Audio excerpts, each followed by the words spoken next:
Okay, Assalamualaikum warahmatullahi wabarakatuh. Good morning, good afternoon, or good evening, everyone. Welcome back to our class.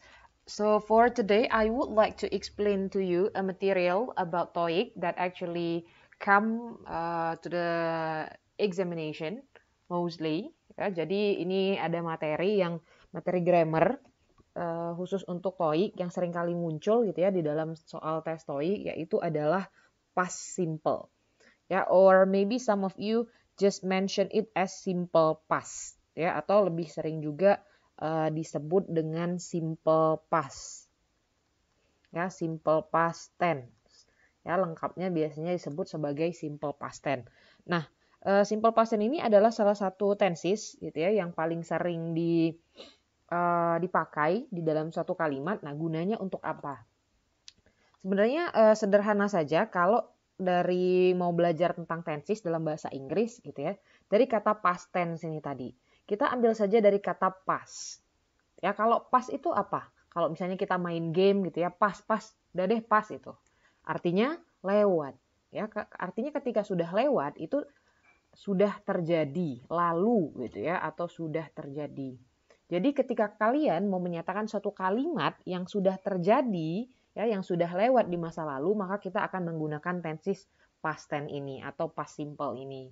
Nah, rumusnya lah yang harus paling diingat, ya, si simple past ini dia merubah verb pertama menjadi verb yang kedua. Lalu baru objeknya. Nah, di dalam bahasa Inggris, kata kerja itu ada dua. Ada kata kerja satu, kata kerja yang kedua, lalu ada kata kerja yang ketiga. Nah, si kata kerja yang kedua ini, itu juga dibagi lagi tuh menjadi dua. Ada yang namanya reguler, ada yang namanya irregular. Ya, jadi irregular. Kalau reguler itu dia teratur. Ini yang paling enak. Kenapa paling enak? Karena dia hanya cukup kita tambahkan day, ya, kita tambahkan day atau a day saja. Ya, jadi kalau yang reguler itu verbnya cukup ditambahkan d atau ditambahkan ed saja. Tapi kalau dia irreguler, itu mau tidak mau dia pasti akan berubah. Berubahnya bagaimana? Ya berubahnya memang sudah dari sananya, tidak bisa ditentukan. Contohnya yang reguler gitu ya. Kalau misalnya saya belajar hari ini. Maka kita akan mentranslate kalimat ini menjadi I, ya, belajar itu study, hari ini itu kan today. Tapi kalau kalimatnya saya ubah gitu ya, kita mau bilangnya saya belajar kemarin. Nah, kan ini terjadinya kapan? Di masa lalu kan, kemarin. Maka belajarnya itu harus kita ubah menjadi verb yang kedua nih. Maka study-nya itu kita tambahkan a day. Jadi studied. Makanya bahasa Inggrisnya I studied yesterday. Karena study itu adalah termasuk verb yang reguler. Banyak ya kalimatnya lagi. Ada yang misalnya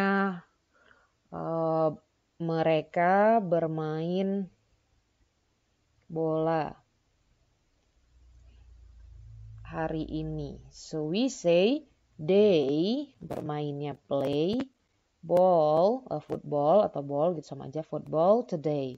Tapi kalau kalimat kalian adalah mereka bermain bola kemarin, ya, maka bermainnya ini dia bukan hanya play, tapi playnya kita tambahkan a day. Jadi they play ball yesterday.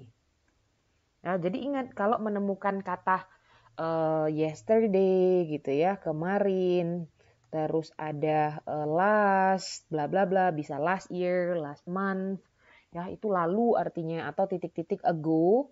Nah, 3 kata ini itu adalah kata kunci bahwa dia adalah kalimat di masa lalu. Atau kadang-kadang kalau kita misalnya nih, seperti contoh yang kalimat ini ada tahunnya. Nah, maka ini tadi verbnya jangan lupa ditambahkan d atau a day. Ya, seperti tadi play jadi play. Terus study jadi studied. Nah, itu kalau dia kalimat negatif yang reguler. Kalau yang irregular bagaimana? Ya ini yang biasanya harus kita cek di kamus. Ini harus mau tidak mau ya harus dihafal. Misalnya stand. Stand itu kan berdiri tuh. Kalau verb 2-nya bukan standing. Jadi tidak boleh ditambahkan a day. Stand itu verb 2-nya menjadi stood. Kok bisa begitu, Miss? Ya emang udah dari Inggrisnya gitu ya. Udah dari peraturannya seperti itu. Ada lagi sit. Nah, kalau sit jadi said. Ya kan, mungkin udah hafal dulu waktu SMP kan pernah disuruh hafalan kan sama gurunya. Terus ada kata go. Go itu verb 2-nya jadi when gitu ya. Ada lagi misalnya memakai, wear, verb 2-nya jadi wore.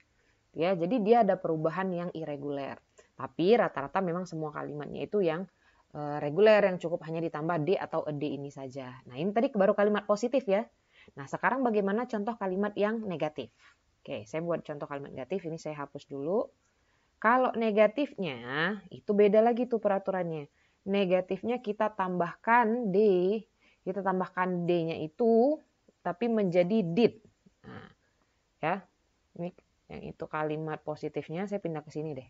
Saya pindah ke sini kalimat negatif. Kalau dia negatif, ya, maka rumusnya kita menggunakan rumus ini.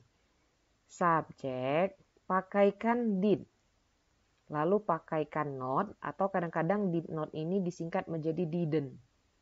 Ya. Lalu verbnya, kalau ini tadi verb yang kedua, maka ketika dia negatif karena sudah ada d di sini, sudah ada did-nya, maka verbnya balik lagi menjadi verb one. Nah, jadi kalau dia kalimat negatifnya pakai did not, lalu pakai verb one. Contohnya tadi, misalnya saya tadi ya, I play game, ganti aja deh, I play game yesterday. Tapi kalau kalian mau buat saya tidak bermain game kemarin, jadi bahasa Inggrisnya menjadi I, pakaikan did, lalu tambah not, atau kalau mau kalian singkat didn't juga boleh. I didn't, play-nya balik lagi jadi awal, cukup play aja, nggak usah pakai ed lagi. Jadi I didn't play game yesterday.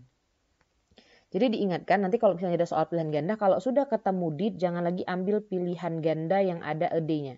Karena ed-nya udah pasti hilang. Misal lagi, she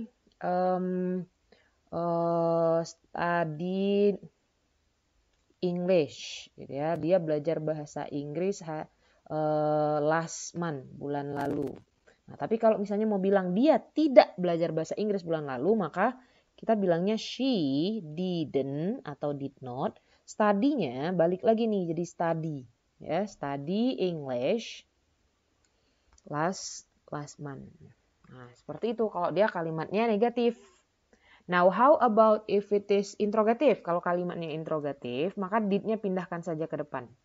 Pindahkan did-nya ke depan, subjeknya, verbnya balik lagi tadi seperti biasa verb one, lalu objeknya. Ini misalnya nanya kan, dia belajar bahasa Inggris bulan lalu. Yang ini dia tidak belajar bahasa Inggris bulan lalu. Nah, sekarang kalau mau nanya, apakah dia belajar bahasa Inggris bulan lalu? Maka did-nya kita tambahkan ke depan.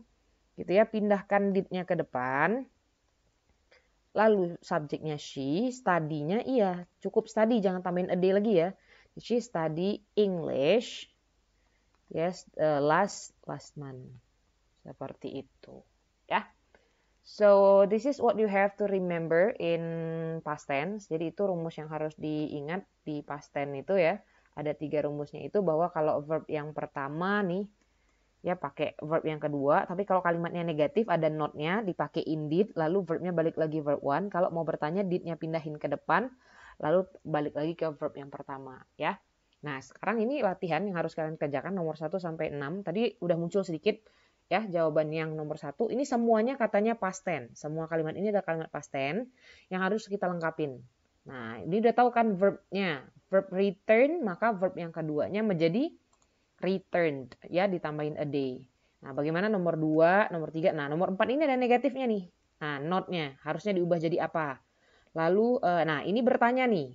Nah, kalau bertanya apa dulu yang ditulis di depannya? Gitu ya. Verb-nya bagaimana? Berubah atau tidak? Ya, silakan nanti dikerjakan nomor 1 sampai nomor 6.